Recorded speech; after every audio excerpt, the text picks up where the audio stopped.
Alas 5:10 na, One Western Visayas na. Oh, alas 5:10 na, One Western Visayas na.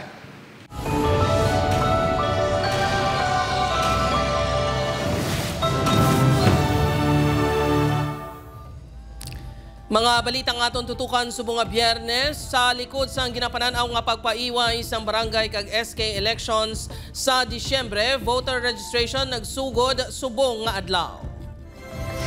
Pagpatigayon sang voter registration sa bugos nga pungsod nag-umpisa na tubtob sa Agosto 10. Pila ka mga venue sa Western Visayas matawhay sa una nga adlaw. 17 anyos nga solterito patay matapos ginbunos ang 21 anyos nga abyan sa Leganes, Iloilo.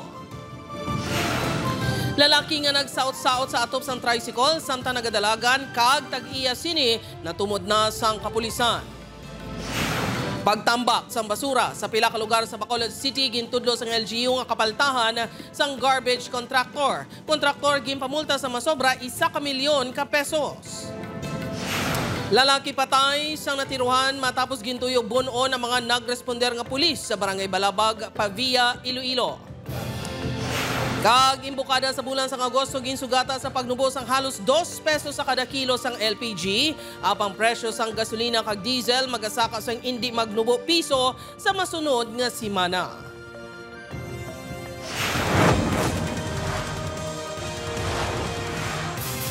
Ini ang GMA Regional TV, One Western Visayas. Maayong hapon Western Visayas kag Negros Occidental, napulo ka adlaw nga voter registration sa bugos nga pungsod nag-umpisa na subong adlaw. Pila ka mga venue nangin matawhay. Si Zen Kilantang Sasa nakatutok live sa Barangay Cubay Haro, Iloilo City. Zen?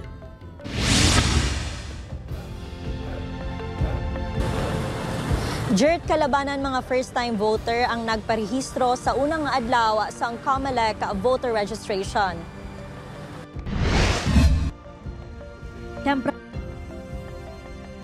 Raya na upod ang iya mga abyan agud magparehistro. Suno sa iya luyagid sini nga ma-exercise ang iya kinamatarong sa pagboto sa barangay and sangguniang kabataan elections.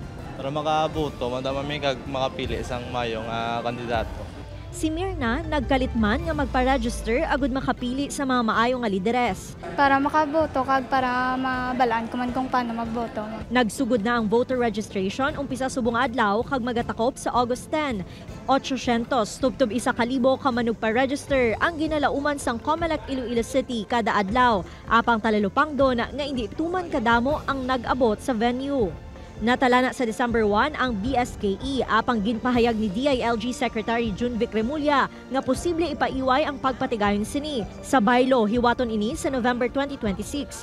Apang wala pa sang kumpirmasyon na nagikan sa Malacañang kaangot sini. Suno sa COMELEC Iloilo City, pananglitan, hindi gid man madayon ang eleksyon na magapadayon sa gihapon ang voter registration. Pagasundon ina naton as long as wala sang layi nga nagapostpone sang BSKE.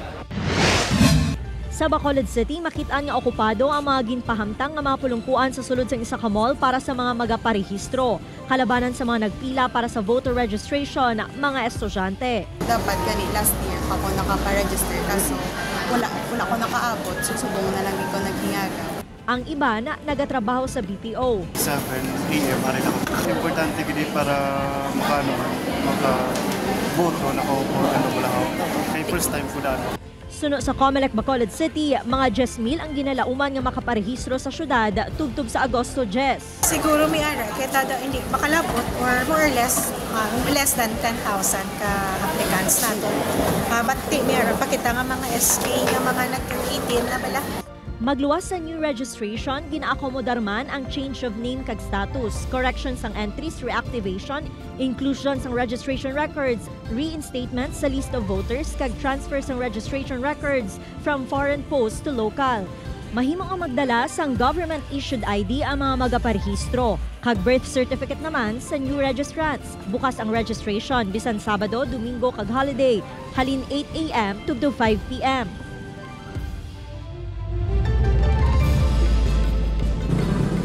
Jerkin pahayag ni COMELEC Chairman George Garcia nga pagapirmahan ni President Ferdinand Marcos Jr. sa August 12 ang layi nga nagapospone sa barangay kag SK elections. Jer? Madamo gen nga salamat Zen Kilantang Sasa.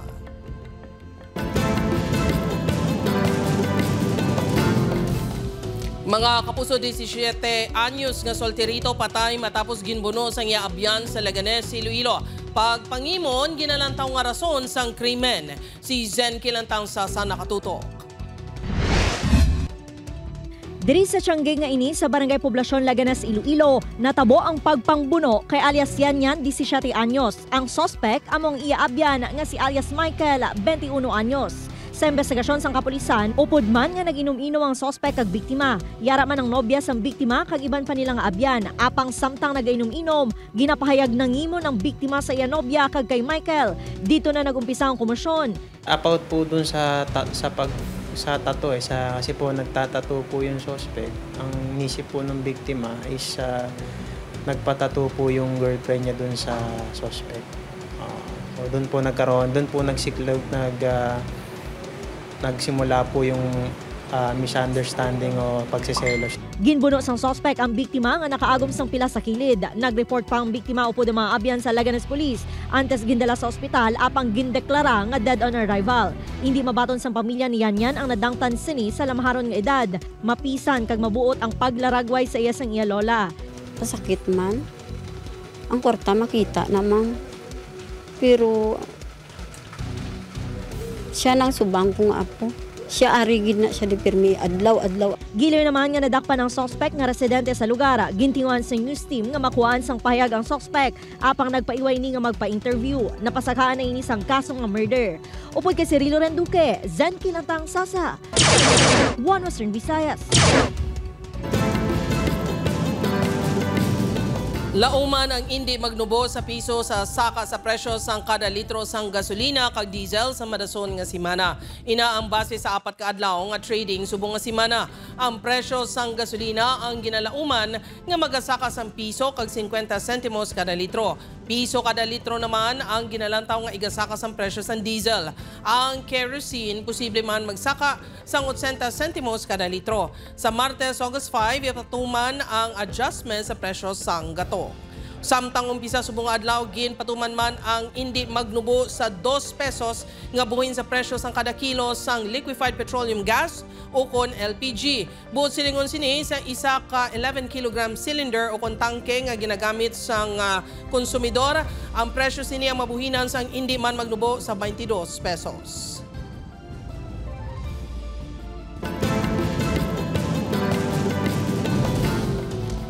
Para sa dugang ang mga balita sa Negros kag Panay, mangin kaupod ta si Adrian Prietos. Adrian? Maraming salamat, Jer, sa Negros Occidental. Manghod patay sang ginbuno sang iya kaugalingon nga magulang sa Banwas ng Isabela. Sa San Carlos City naman, pedicab driver gintiro patay. Nakatutok kay Irene Pedreso. Ginbuwian sang kabuhian 38 anyos nga si Angelo Bahay matapos ginbuno sa Barangay Camp Clark, Isabela. Sospek sa pagbuno ang iya magulang nga si Warren Bahay, 42 anyos. Suno sa kapulisan, halin sa birthday party kag nag-inom-inom ang duha. Nakaagom ang manghod sa pila sa dughan nga hintunaan sa iya kamatayon. Padayon pa nga ginapangita ang sospek. Hindi na agad yung manghod na bowling. Doon siya nang mapatuloy siya na ginaposisyon sa manghod. According sa mga witness doon, napala niya ang magulang at tama. Nadala may pito ang magulang. Sa Barangay 5, San Carlos City, Negros Occidental, patay ang 30 anyos nga pedicab driver nga si alias Eric. Sa investigasyon sang kapulisan, sagwa sang ibalay ang biktima sang ginpalapitan ni alias Leo, 27 anyos, kagintiro sa ulo. May personal ko siya nga atraso sa may atraso na ito na muna siya ang palisaman. Isang panaginan na na kung may previously sila nga kaso sa barangay. Nadakpan ng suspect sa hot pursuit operation. Wala pa nakadesisyon ng pamilya kung magkapasaka sang kaso. Aileen Pedraso, One Western Visayas. Sa iban pa nga balita, mga vendor sa pila ka mga merkado nga ginponduhan sang syudad, padayon nga nagaagunto sa mabudlay nga sitwasyon sa temporary stalls. Ini ang gintutukan ni Kim Salinas. Manug 3 na katuig nga ginaantos ang vendor nga si Jeff Ritz ang mainit kag magamay nga temporary stalls sa Arevalo. Kung magulan, ginabaha man sila. Gani nagalaom na inikuntani nga makasaylo sa ginatukod niya merkado. Pamagbaha lang kay siyempre galapaw ginang tubig kung pertiga baskog ulan pas ng ligad. Masirado ko na lang kung siyempre ba hindi na magyan mo para makasaylo na blaser para makaplaster ng gitmayad to. Sini nga simana nagpadulong sa Lapaz kag Arevalo Market sang alkalde sang syudad sa pagsekyar sang status sang proyekto. Suno sa LGU, target nga maplastar ang mga stall sa wet station sa katapusan sang Nobyembre. Ginalauman nga ma-turnover ang ground floor stalls sa Haro Market sa amuman nga bulan. Ginalantaw naman nga mangin operational ang Arevalo Market sa Disyembre. Ginadesisyonan naman sang LGU ang Mandurria Market kung sila na mismo ang magaparayon sang renovation. Si Luz, nabudlayan na magsalig sa ginahambal sang LGU bangod daw wala man sang kasiguruhan ang petsa sang ila pagsaylo. Tani, tumanon Manila nga muna nga pitsa kagamon ang muna parang hindi mo kami bala magkuha ng isip na nga sa muna nga bulan, na muna nga sa ilo kami to. Pag sinarayo diyo ka, isa aga kami, gasungguan ay kami sa upod ko di. So kabudlayan mo pag iyo bala. Tungod sa ila sitwasyon, apektado man ang kita sa mga vendor. Sabat naman sang LGU, ginapasikto ang commitment sa contractors sa pagtapos sa mga proyekto. Ang aton nga Local Economic Enterprise Office, no, ang LAEO, gina-check man nila. No, aton man nga city engineers kay upod man ni Mayor, amo man ni ang commitment nila sa alkalde, kaya we are hopeful nga matapos ini on time based man sa ilang ginahatag nga target. Upod Caramel Porquia, Kim Salinas, 1 Western Visayas. Kapuso, ready ka na bala para malabot ang imo career goals? Maghulag na kag mangin kabahin sa leading broadcast network sa Pilipinas. Yaray mga bakante nga posisyon sa GMA Network. Sa mga interesadong aplikante, pwede ka mong magbisita sa www.careers.gmanetwork.com.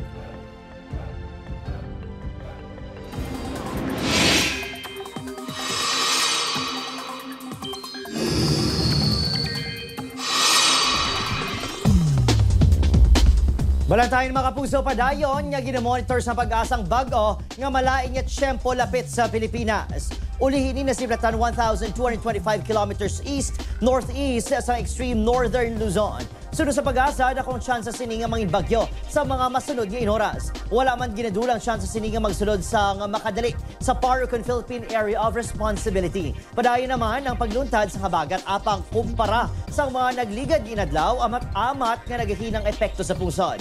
Base sa data sa Metro Weather, mas manami ang tiyempo sa Western Visayas magluwas sa posibilidad sa gihapon ng localized thunderstorms, ilabi na sa hapon o kun gabi. Posible man ang ulan sa nabilin nga bahin sang pusod. Ini ang GMA Regional TV, 1 Western Visayas.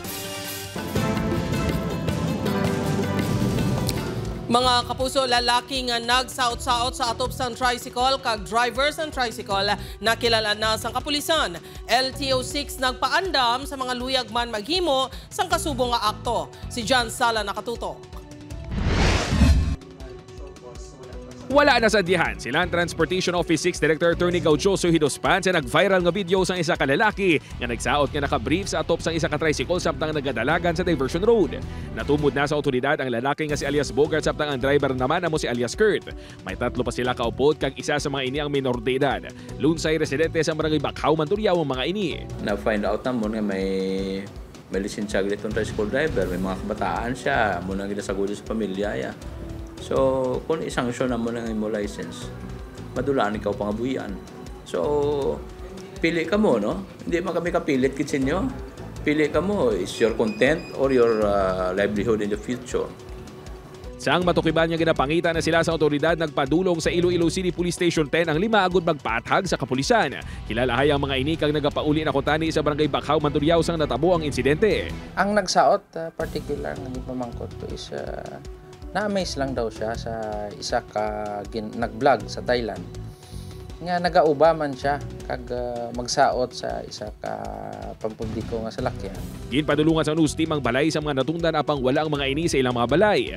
Sa nalabot sa news team ang nag-upload sang video, hindi na kuno sila maghatag pa sang pahayag. Hindi lang ini ang unang ation nga nagbutang sa peligro sang iya kabuhi ang isa ka persona para magpatigayon sang stunts. Sandamlag lang, 2 ka mga lalaki ang ginpadalan sang show cause order matapos magpatigayon sang stunts sa motorsiklo. Isa sa Ibahay Aklan kag isa naman sa Don Salvador Benedicto Negros Occidental. Occidental. Bilang penalidad, gindumilian na ang taga Don Salvador Benedicto nga magkuha pa sang driver's license. We will be prohibiting you from securing a driver's license in the future. So forever barred ka mo from any LTO transaction.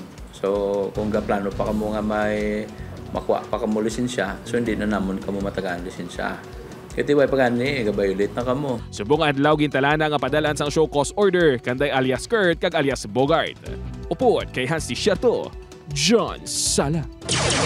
1 Western Visayas.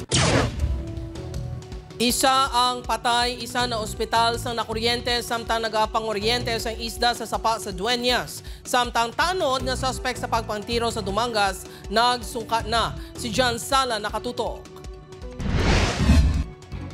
Dead on arrival sa ospital ang 47 anyos kasi alias June samtang pilaso naman ang upod sini nga si alias Muroy sang nakuryente samtang nagapangoryente sang isda sa sapa sa barangay Punong Grande, Dueñas kahapon.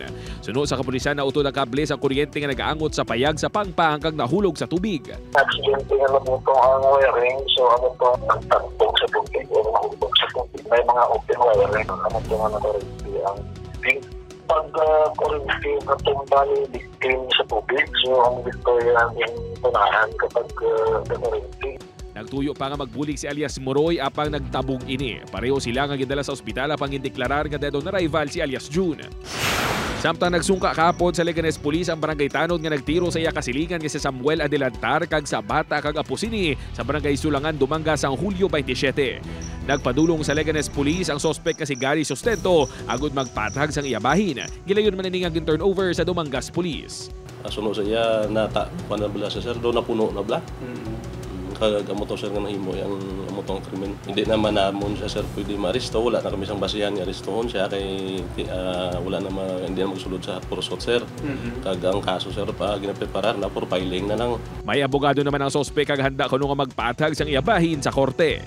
Upod kay Hans Desierto, John Sala. 1 Western Visayas. Mga puso, pagpabaskog kag pagpreserbar sang pila ka lengguwahe sa pungsod ginatutukan sang Komisyon sa Wikang Filipino. Si Julius Bilacol nakatutok.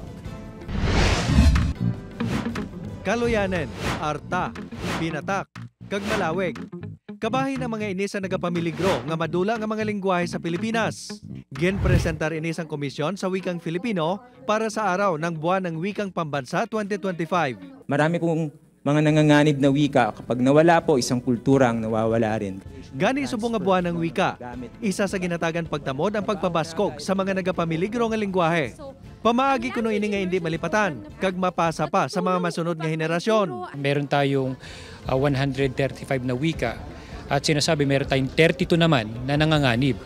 Kasi meron tayong batayan din na pamantayan sa language endangerment na ginagamit ng Komisyon sa Wika para sabihin kung nanganganib na at nanganganib na maglaho yung isang wika. Nagakadapat lang kuno nga samtang lamharon pa, ginahanas na ang mga bata sa ilalengguwahe para ini ang mapreserbar.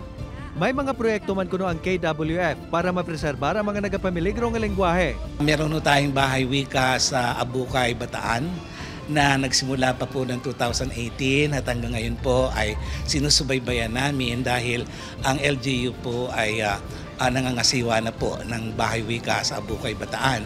Padayon man ang pagpatigayon sa KWF sang training sa mga manunudlo kag elders nga magatudlo naman sa mga kabataan. Julius Bilacol. 1 Western Visayas. Ini ang GMA Regional TV, 1 Western Visayas. Mga kapuso, dali-dali nga gindala sa ospital ang 33 anyos nga tricycle driver nga si JR Valenzuela matapos matiruhan sa isa ka personnel sa Pavia Municipal Police Station sa barangay Balabag, Pavia, subong nga hapon. Base sa impormasyon na gikan sa Pavia MPS, nagpangayo sang bulig ang iloy ni JR bangod ginsakit sini kag hana bunon ang iya utod. Sang nagabot sa lugar ang nagresponder nga duwa ka mga pulis kag nakita ni JR, ginpahayag nga kasubong nagpanik ini.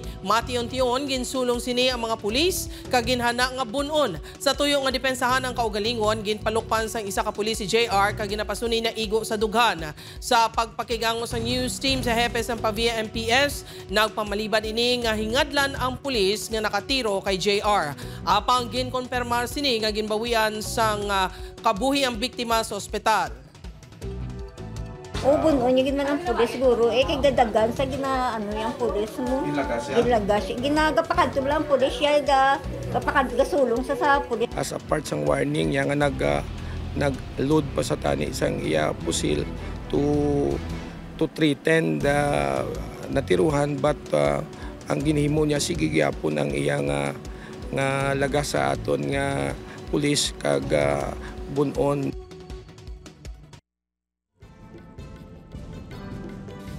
Kontraktor sa garbage collection sa Bacolod City ginapamulta sa LGU bangod sa ginapatihan hindi pagtuman sa pila ka nakasugtan sa kontrata. Yaring balita nga gintutukan. Isang barangay sa Finia sa may pinakadako nga populasyon sa Bacolod City nga may 70,000 ka mga residente. May ara ini isang 24 ka mga purok kag 28 ka subdivisions. Bangod sa populasyon, tambak man ang basura sa lugar. Resulta kuno ini sa hindi regular nga koleksyon sunod sa barangay. Dapat everyday collected sila. Kabus Kabus ginaya.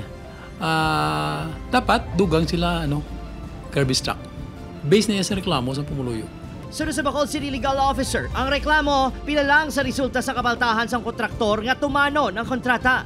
Lakip na diri ang hindi pagtugyan sang access sang GPS sa LGU rason nga hindi ma-monitor ang koleksyon sa basura.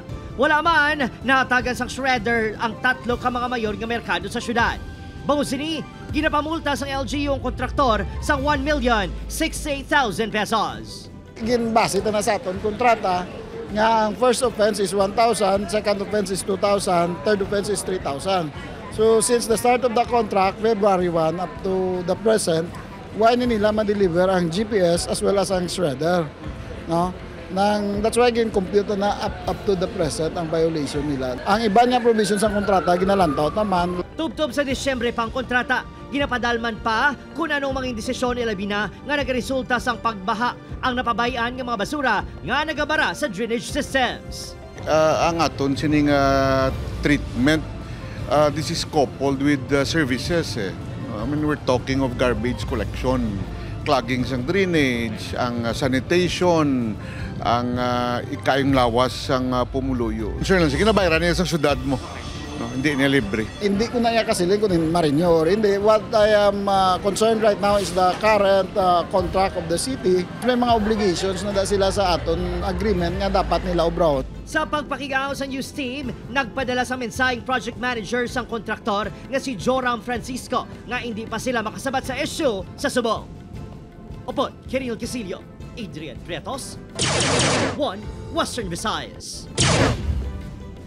Mga kapuso, ginpatpat sa Department of Health ang mga pamaagi kung paano mapabilin ang balanse ng nutrisyon agud malikawan ng mga pamalatian. Sunod sa Department of Health, dapat hatagan sang igtalupangod ang mga pagkaon nga ginakonsumo kag ipabilin ang healthy lifestyle pinaagi sa healthy eating kag physical activity. Nagaresulta ang overnutrition sa obesity kag nagadala sang non-communicable diseases pareho sa diabetes, cardiovascular diseases, stroke kag nagkalain-lain nga cancer. Isipin natin na pinaka-importante yung kinakain natin kasi nilagay natin yung sa katawan natin, di ba? Minsan kasi mas inuuna pa natin yung ibang mga bagay kasi healthy eating.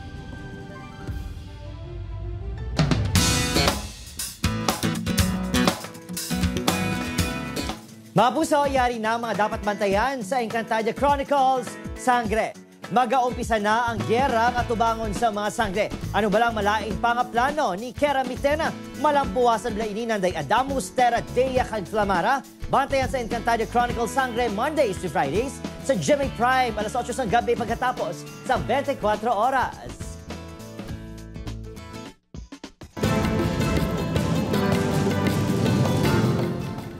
Kapuso, ready ka na bala para malabot ang imo career goals? Maghulag na kag mangin kabahin sang leading broadcast network sa Pilipinas. Iyari ang mga bakanting nga posisyon sa GMA Network. Sa mga interesado nga aplikante, pwede ka mong magbisita sa www.careers.gmanetwork.com.